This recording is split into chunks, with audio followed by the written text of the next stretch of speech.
Hello, mapagpalang umaga sa ating lahat mga kabady mga kapatid. Welcome sa aking vlog. Ngayon mga kabady mga kapatid, ito isang BMW mga kabady mga kapatid. Ito kakaiba ito mga kabady mga kapatid. Ito pintuan ito, door. Palit ito ng dalawang pintuan mga kapatid, driver side at saka yung rear driver side. So ngayon, ang problema nito mga kabady mga kapatid,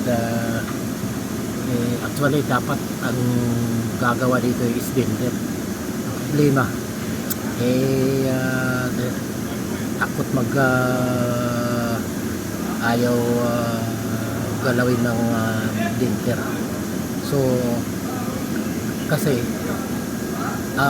lahat itong mga kabady mga kapatid, push button. Ang pagbukas sara nito mga kabady mga kapatid, hindi mo pwedeng hawakan lang sa handle niya mga kabady mga kapatid. Lahat di sensor.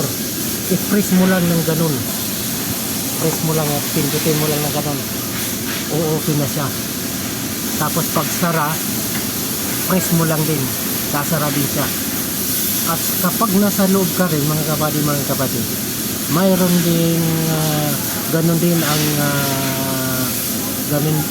ang procedure mga kabady mga kapatid. Ganun din, press lang din mga kabady mga kapatid. Okay, so at bukod pa na ito mga kabady kapatid, may glass shield ito mga kabady mga kapatid, at saka quarter glass mga kabady mga kapatid. Mayroon ding shield. Ngayon ang system mga kabady mga kapatid, lahat electronics dito sa door pad or siding dito. So ngayon, pagkatapos ito, ipapakita ko sa inyo mga kabady mga kapatid kung paano yung pag-operate mga kabady mga kapatid. Actually sa harapan tapos na, hindi ko lang na videohan mga kabady mga kapatid. Ito na lang sa huli. At saka hindi basta-basta mga kabady mga kapatid, dahil ang daming mga sekretong lock clips. So kaya yun, napapansin nyo yan, yung mga wire na yan, mga sensor yan. At saka ito napapansin nyo yan, may wire dyan. Nandito yung sensor sa loob, yung sensor na gusto mo i-open yung door. Yan, dito sa labas yan. Ito pinakikita ko yung dito lang sa loob ng door mga kabady mga kapatid. Ito yung handle, sa over ng handle mga kabady mga kapatid. Okay.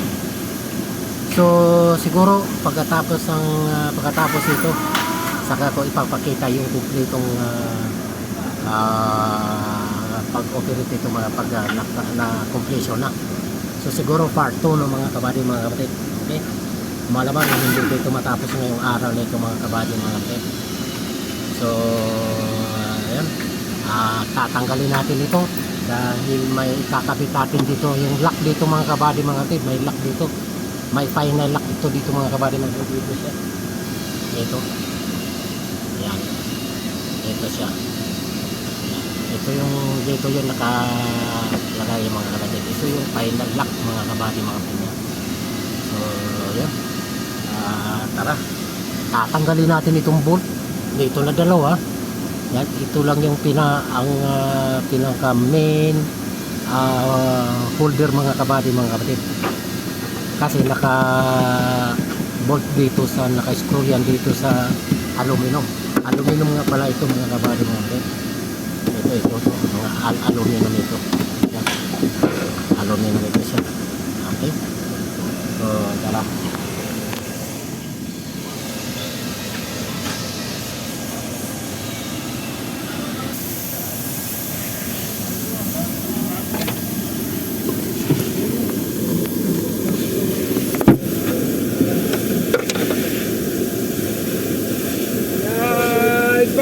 ايوه كيف عليك يا الحمد لله اليوم 100 هذا 8 ولا ما